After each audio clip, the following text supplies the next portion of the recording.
I'm Paul Phillip, and I'm the Chief Executive of the SRA. I've been the Chief Executive at the SRA for all of 10 months, and I'd like to just take a few minutes this morning before I introduce our keynote speaker to talk to you about my experience in the last 10 months about the profession and about the SRA. This morning we have two members of the SRA board with us. We have our new and first lay chair of the SRA, Enid Rowlands, who's in the front row. I'm sure you have the opportunity to speak to Enid in the margins of today's events. And we have Paul Marsh, who is the previous president of the Law Society, now a member of the SRA board, and I'm sure Paul will be interested in hearing your views again in the margins of the activities today.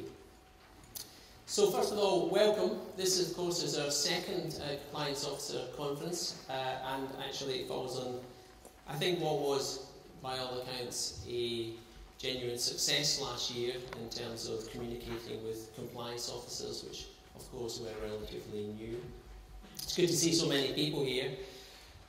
It's clear that this is a really good opportunity, not just for the SRA, but for you to talk to colleagues, to talk to other businesses, to talk to the SRA about what's happening in the market and what's important from our perspective and from yours. My story starts in February when I joined the organisation from medical regulator, the General Medical Council. And in April this year, the SRA board took the opportunity to take a little bit of time out. Took the opportunity to take a day to think about where it's been, what has worked well, what has gone not so well, and what its priorities ought to be in the months and years ahead. And the board produced a policy statement which we published in May of this year on our website. I'm sure you agree, if you've read the document, that the emphasis in the organisation in the future is actually quite different from that which has been in the last few years. And of course, we're and of course, we're very much a public interest regulator. We have very much a focus on opening up competition and establishing growth in the marketplace, and all of our ABS activity has been about that. But the issue that the document touched upon, which I think is a different flavour completely, is the idea of core professional values. What are those core values? What does it mean to be a solicitor?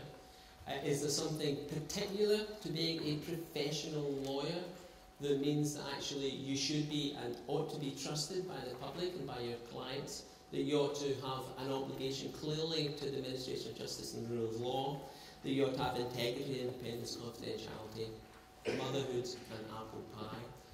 Often, however, honoured more in derogation than in compliance. And I think from our point of view, although we will press ahead with making sure that our model is proportionate with getting rid of bureaucracy and red tape, with opening up competition, you will see from the organisation, from our commitment in our corporate strategy and our business plan, a real commitment to professional values. What does it mean to be a solicitor? What can the public expect of solicitors? And probably in the summer of next year, what we would like to do is to go out to consultation with the profession and with the public on what they can expect of a solicitor.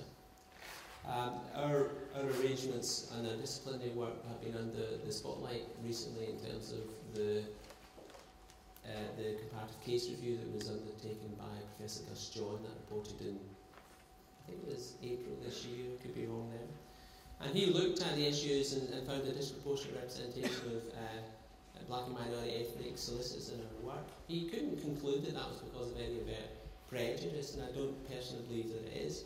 But what I can say is that we need to be much, much better on our consistency management, and we need to develop arrangements whereby if this happens, unless there's a really good reason why, then a very clear statement about what the consequence ought to be in the public domain. Now, how do you develop that type of arrangement? Well, it's not my value set. It's not the staff in the organisation. In my opinion, it's not even the board of the organisation. It is through proper consultation and engagement with people like yourselves who are out there doing it on a daily basis, so that you can understand what you can expect to happen to solicitors and lawyers who derogate from a handbook, and what the public can expect of lawyers in terms of trust independence, confidentiality, and most importantly, integrity.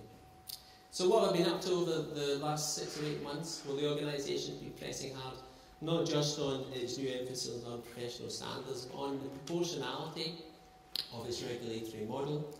You'll have read in the legal press about the consultations that we've been doing over the summer, looking at things like residual client balances on the one hand, a small but actually quite important thing, through to proportionality issues about the extent to which you're obliged to commission accountants' reports, or what proved quite a contentious issue, which was professional indemnity insurance, the need for self-assessment and minimum levels of cover.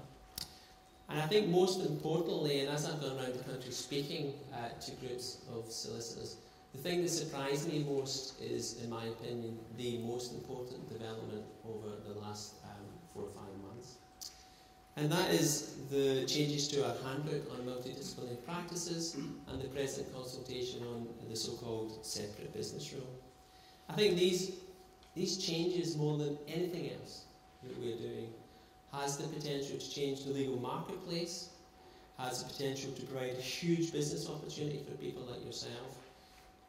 But time and time again, when I speak to lawyers, I don't get the traction. I don't sense that people understand what is actually happening or what it's about. The ABS developments was all about opening up competition to genuine multidisciplinary practices, but it hasn't actually happened. What has actually happened is that you're getting private equity and different forms of ownership of legal businesses, and that's all well and good, and it drives competition.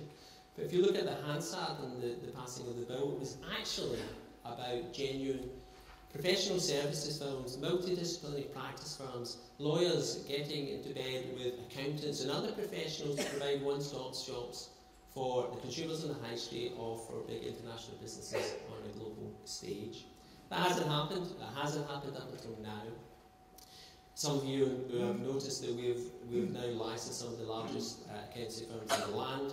This is an opportunity and a threat for businesses like yours. I do urge you to look in some detail at the multidisciplinary practice arrangements we just changed, and in particular the separate business rule, which will afford traditional firms the same opportunities as alternative business structures. So, we've been busy over the summer. We've been looking at a model. The pace is not going to stop, I'm afraid. We've just published our 3-year corporate strategy. The board agreed that the other month. And we've published next year's business plan, together with our commitment to equality and diversity through a strategy that looks at A, how we're going to respond to the Gus John work in terms of the disproportionality of solicitors and the disciplinary work, but B, how we're going to champion equality and diversity within the profession. So those 3 documents are actually now on our website. They are worth a Sunday afternoon read. I guarantee you that, particularly the business plan, you will learn something about the nature of the organisation, the priorities of the organisation, and to some extent the opportunities that you will face and the threats that you might face in the months and years ahead. Next year we've got big ticket items around about reviewing, fundamental review of our handbook, fundamental review of solicitors' accounts, fundamental review of our in-house solicitor rooms, a return to a much wider and wide-sweeping agenda around about the minimum terms and conditions in the handbook, looking again at PII, but looking at other minimum terms and conditions to make sure that they are genuinely proportionate and are genuinely in the interest not just of the profession but of the public. So I'm going to stop talking now. We have quite a lot to cover today. It's actually quite an action-packed agenda. The future of the SRA is set out in the documents that I've already mentioned. Those documents will give you a real flavour of where the organisation is going over the next 3 years and the types of things that we will be addressing as the year progresses next year. The last thing I wanted to say before I introduce our keynote speaker is that one of the things that we've been very, very good at over the past 3 or 4 years is building relationships with large firms, building relationships with big city firms, building relationships with those firms that are deemed to be high impact, because if they were to fail, there'd be a significant risk to consumers and the public interest. And we've done really well. I think the organisation has to pat itself on the back for that. The corollary of that, however, is that, as you know better than I, the profession fragments after the top 50 or 60 firms, and it goes down to small one-man businesses very, very quickly. And we're very, very clear that the next stage of our development has to be towards looking at small businesses, looking at what the challenges are for those small businesses, how we can support those small businesses grow, how we can wipe away the bureaucracy that is in place. And to that effect, today we're publishing a short discussion document in your pack.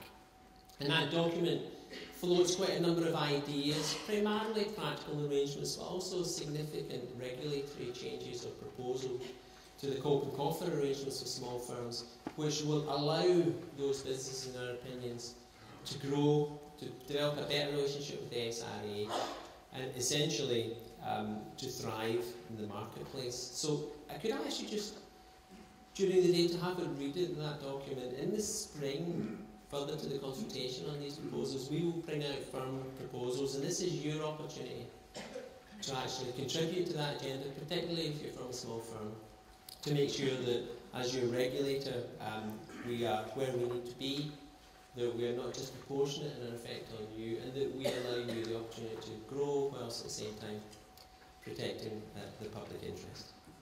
Okay, well, thank you very much for listening. I hope you enjoyed the rest of the day. I will be joining you after Richard speaks, just to chair the panel session, but perhaps I could just take 2 minutes to introduce our keynote speaker this morning. So Richard Moorhead is Professor of Law and Professional Ethics at University College London. Richard's a former solicitor.